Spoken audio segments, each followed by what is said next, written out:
আসসালামু আলাইকুম রহমতুল্লাহি ওয়া বারাকাতুহু। সম্মানিত দর্শক, এই ভিডিও যখন করছি ঠিক সেই সময়টাতে বাংলাদেশের প্রধানমন্ত্রী চীন সফরে আছেন। তার এই সফরটি কৌশলগত দিক থেকে বাংলাদেশের জন্য অত্যন্ত গুরুত্বপূর্ণ এবং এই রিজনে চীনের যে স্বার্থ সংশ্লিষ্ট বিষয়াদি রয়েছে সেগুলোর দৃষ্টিতে অত্যন্ত গুরুত্বপূর্ণ।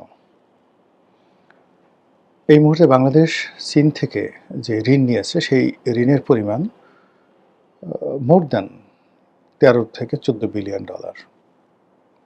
এককভাবে চীন আমাদের কাছে এই টাকাটা পাবে। আমাদের মোট বিদেশি ঋণ হলো $১২০ বিলিয়ন।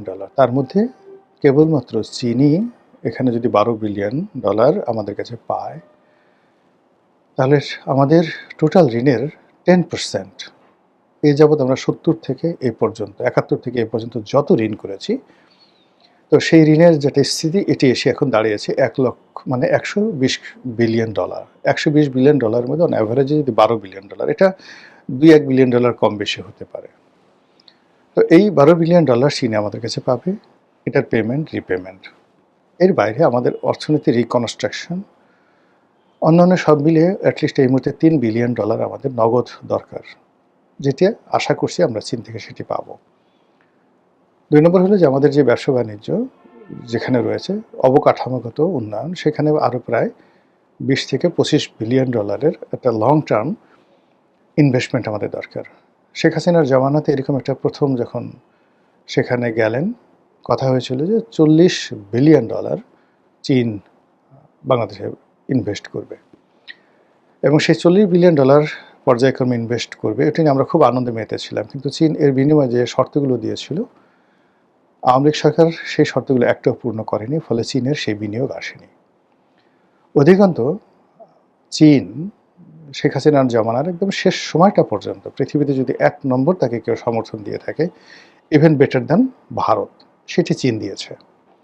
তারা আনকন্ডিশনালি শেখ হাসিনাকে টাকা দিয়েছে। বলা হয়ে থাকে যে ২০১৮ সনের যে নির্বাচন, সেই নির্বাচনে সত্য মিথ্যা আমি আগে বলে নিচ্ছি, আমি সেই নির্বাচনে প্রার্থী ছিলাম। তো সেই নির্বাচনে ভারতের সঙ্গে বিএনপির একটা নেগোসিয়েশন হয়েছিল, ভারতের সঙ্গে আওয়ামী লীগের একটা নেগোসিয়েশন হয়েছিল। তাতে বলা হয়েছিল যে বিএনপি নির্বাচনে অংশ নেবে, একটা সার্বজনীন চমৎকার একটি নির্বাচন হবে এবং বিএনপিকে ৮০ থেকে ৮৫টি সিট দেওয়া হবে, যেভাবে এবার ৭০ থেকে ৭৮ বা ৮০টির মতো সিট জামাত পেয়েছে। দেখেন কোনো টু শব্দ হচ্ছে না। তো ওই রকম একটা যদি অবস্থা ২০১৮ সনে হতো, জামাত এবং বিএনপিকে যদি ৮০টা সিট আওয়ামী লীগ দিত, তাহলে ৫টি বছর আওয়ামী লীগ সগর্বে সুন্দরভাবে থাকতে পারত এবং এখন ভারতের যে বদনাম হচ্ছে সেই বদনামটা হতো না। এবং এই কাজটি ভারত প্রাণান্ত চেষ্টা করেছিল। কিন্তু শেষের দিকে একেবারে নির্বাচনের ৩-৪ দিন আগে শোনা কথা, চীনের গোয়েন্দা সংস্থাগুলো প্রশাসনে অ্যাটলিস্ট ৩,০০০ কোটি টাকা, কেউ কেউ বলে ৩০,০০০ কোটি টাকা, কেউ বলে ৩,০০০ কোটি টাকা, এটি যে নির্বাচন হয়েছিল ২০১৮ সনে তার ২ থেকে ৩ দিন আগে প্রতিটি থানা, উপজেলা, জেলাতে এই টাকাটা চীন বিনিয়োগ করে। বিনিয়োগ করে ওই নির্বাচনে ভারত যেভাবে চাচ্ছিল সেটিকে উল্টে দেয়। উল্টে দিয়ে যে নির্বাচন হয় সেখানে ৬ থেকে ৭টি সিট বিএনপিকে দেওয়া হয় এবং সারা বাংলাদেশে যে পরিবেশ পরিস্থিতি তৈরি হয়, তাতে করে আওয়ামী লীগ আজীবনের জন্য পচে যায়, ভারত আজীবনের জন্য বিএনপির কাছে বিশ্বস্ততা হারায়।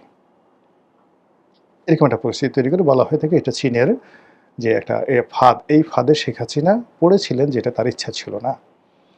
এবং নির্বাচনের পর ১৮ সালের নির্বাচনের পরে শেখ হাসিনা ওয়াজ সারপ্রাইজ মোর দ্যান এনিথিং।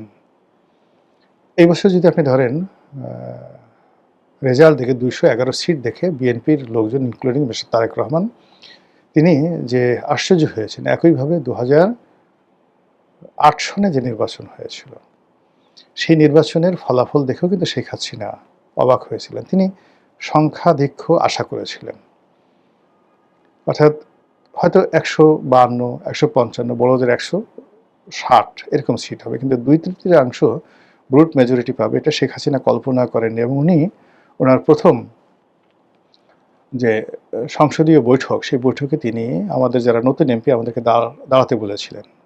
উনি আমাদের সবাইকে দেখে ঠিক মাথায় হাত দিলেন যে, "ইয়া আল্লাহ! এটা কি করে সম্ভব? আমি তো এটা আশাই করিনি।" জনাব তারেক রহমান সাহেব সে কথাটা হয়তো বলেননি কারো সাথে এভাবে। কিন্তু তিনিও মনে, মনে চিন্তা করছেন যে ২১১ টা সিট কি করে এলো?